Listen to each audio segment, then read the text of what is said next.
So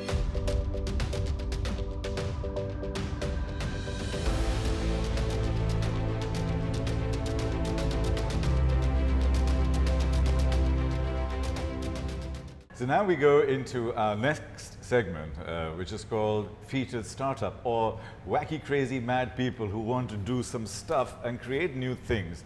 We have two amazing young people here and a third one who's sitting in the audience. That's the core team. And the company is called The Concept. And it, you know, just talking to them before the show started, they've already inspired me. Now they're going to inspire you. Welcome, good to see you. Yeah, thanks a lot for having us. Inspire us. Tell us about the concept. What does it do? Sure. So we're a solution-based startup. Right. Started about 2 years ago. Myself, Maria, Rijal, and we had 2 other partners as well. We're in final year of university. Okay. Started up by winning Interlock Incubator Program. So what we do is we're a solution-based company that concentrates on efficiency, adaptation, and sustainability. So we look at products that are in the market. Initially, we're starting with the aviation market. We look at them, we look at hardware, we invest into the hardware, into sustainable hardware, and bring in technology as well. But in this, he spoke about the formal stuff.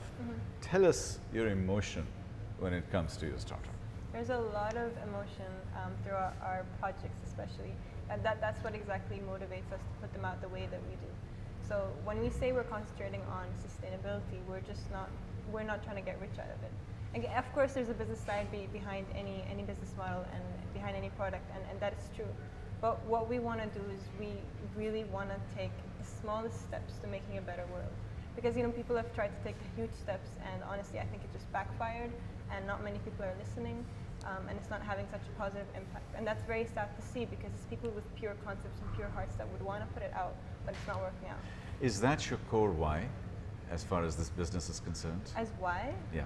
I would think, to be honest, it's just so drastic to see the world falling apart so much faster in the past 10 years than it ever was. I've only been alive for 22 years, but from my research, from the people I've met, from Dr. Kaufman as well, from all the stories that we've heard, it's such a tragedy to see the contrast, even just 100 years ago.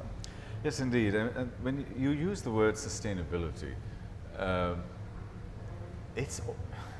I hate to say it this way, but I want to do it just to be controversial. Yeah, sure. And that is that it's almost become a platitude. Oh, well, you have a sustainability program. Yes. Oh, it used to be CSR, and now it's about sustainability. Who cares? Yeah, we put a little bit of money towards it. Do you get that kind of pushback and say, yeah, you great, well done, but we have a CSR project, and we are now going to rename it Corporate Sustainability Project. Is that something you get sometimes? Yeah, and it's actually kind of sad. Look, I run the business in our company, okay? Right. So it's a lot of times where I need to argue with our design team and with the engineering team that sustainability is going to work, because I need to make sure that it sells, right? Yeah. But most companies today, big corporates, do use sustainability as a form of PR, right? Yes. So, and the word sustainability is almost like the word blockchain. It's overused. Everybody uses it, right? Every new division is called sustainable division. Yeah. But with us, we make sure that we work with our stakeholders. And we make sure that it's not only sustainability that's from the material, but it's the process as well.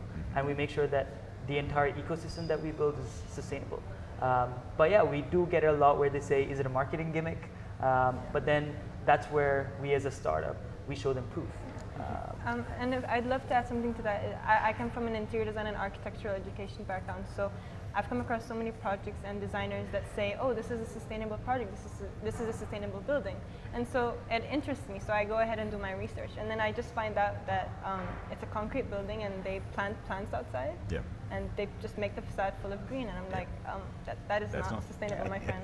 So this is the kind of world that we really want to completely knock down and bring in real sustainable products. So you've wonderfully explained your why. Can you now articulate what is it that you actually do? What's the widget that you're producing? Sure. So our first project is called Project Neos. So what it is it's a very small product, and I'm pretty sure most of you don't even consider it when you guys are flying or look at it.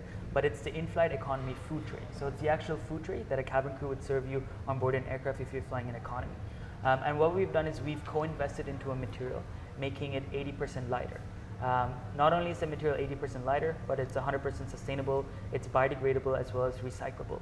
That 80%, Eatable? No, not edible yet. Not edible yet. yet. I eat my tray, eat the junk food, and then I eat the tray. I think your favorite thing is making products that's edible, because that's the same thing that you told Dr. Kaufman as well.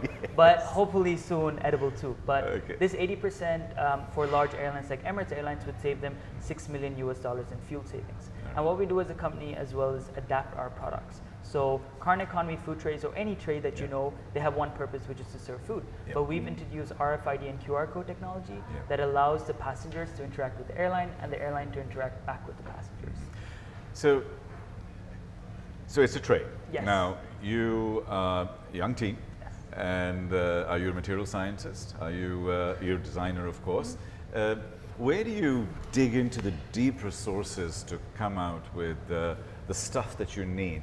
The how is what I'm getting to. How do you do it? If I can start with the sustainability part, it's so simple. You literally need to dig deeper into the ground, and that is literally what I mean. I mean, our sustainable material that we have co-developed and we will further develop comes from the ground. It's as simple as that. If it's going to be biodegradable and sustainable, it has to come from the ground because it's going to go back to the ground just as we humans do, and that is probably my go-to motivation for any product that we will make in the future. We come from the ashes and we go back to the ashes. Exactly. I get that.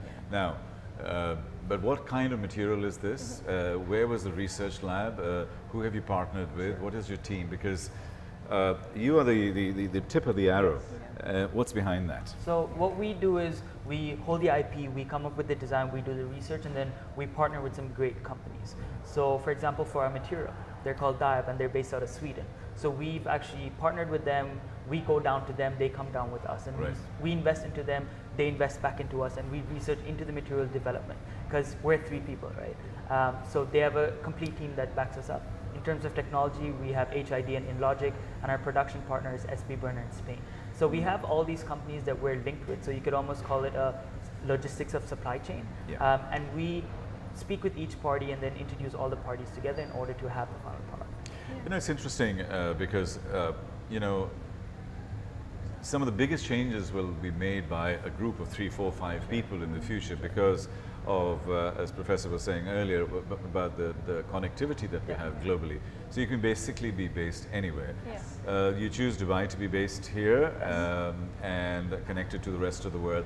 How is that working out in terms of crowdsourcing and in terms of being able to get, you know, the real touch, feel energy from Silicon Valley or from Boston or from wherever else? How do you do that?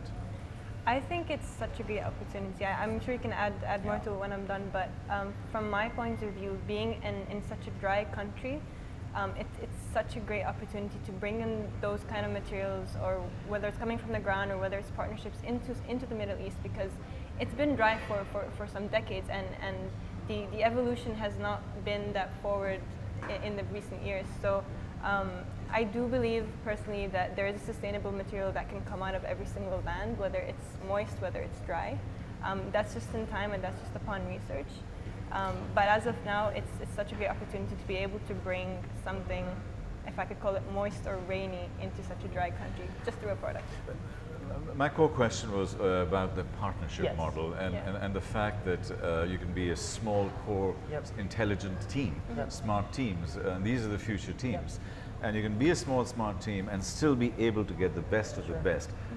What are the processes that you have to work through? Because I tried outsourcing and things like that. More often than not, it doesn't work. I mean, most of it is hustling.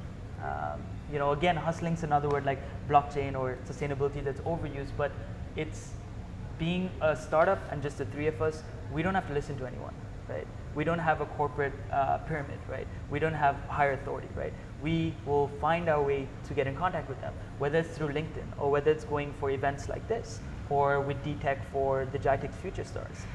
It's networking.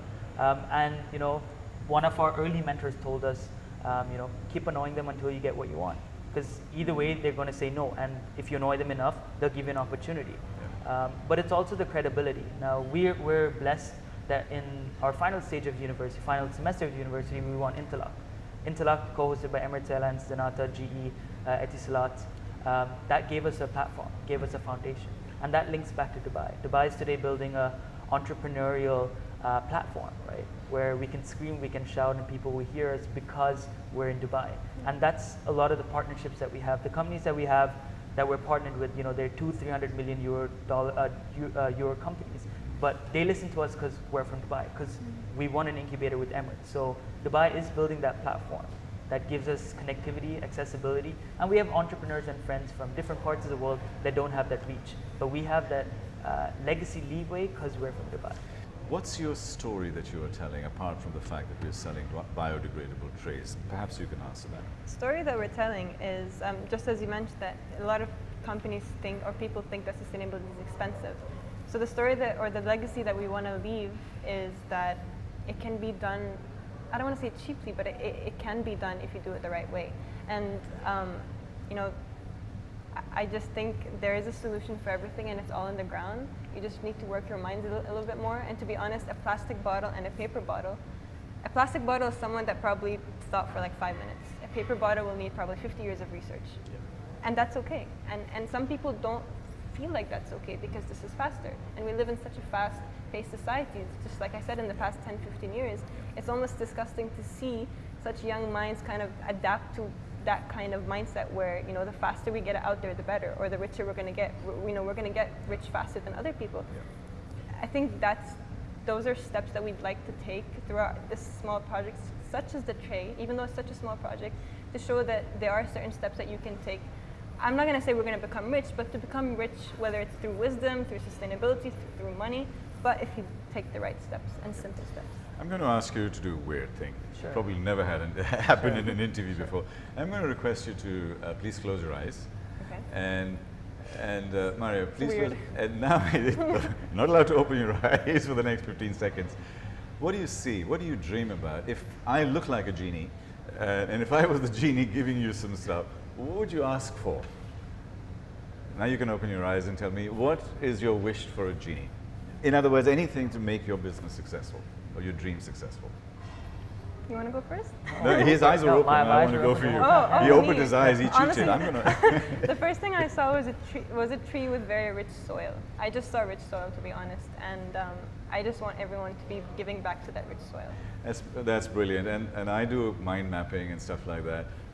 You should put that tree, because when you close your eyes, the first thing that comes into you instinctively, that's your center. Yes. And then you grow from there. And I mean, it's a tree of life. It's a tree of life. Yeah. It's brilliant. Can you close your eyes, please? Sure. And I'm your genie, and I'm going to go give you a wish. I even have Professor Kaufman supporting me to give a lot of stuff. And then now, what do you dream about? Keep your eyes closed. What do you dream? Sure. Do I answer with my eyes closed? No, eyes closed, please. Yeah, Okay. I want to remove all the variables. Sure. So I think for me, it's having a balance between that green tree and a corporate society. Yeah. Because like I said, for us, the biggest issue that we face, or when we speak to corporates and we're like, look, let's move towards a sustainable, greener world, it's always about the expense. So recently we were sitting down with one of the leading hotels in Dubai towards sustainable products, sustainable cutlery. They loved it, but the first question that comes out is it cheaper? There is a way to actually find that balance, but it's also about adapting and understanding that sometimes you've got to make a bit of a financial investment in order to make sure that our community, our society, and the world that we live in actually progresses forward rather than stays still and moves backward. Final words. What do you see for yourself in the next 5 years? How do you see this thing developing, this or whatever else that you're doing? You'll be all of 27. I mean, a lot of trees. Just a lot of trees, and just I think just like Dr. Kaufman has highlighted, is that to make people feel the love towards any purpose, not Right. just products, but the purpose behind the product before the product itself. You can make it look pretty, you can make money, it can be cheap and good at the same time, but they need to feel the love for the purpose first. it's an amazing response. Thank you for that. Thank you for Dr. Kaufman for the inspiration. Thank you. And no, it's just the pure authenticity and passion and clarity of thought is what's going to make you successful. Now I can see why you guys win so many prizes. Well done.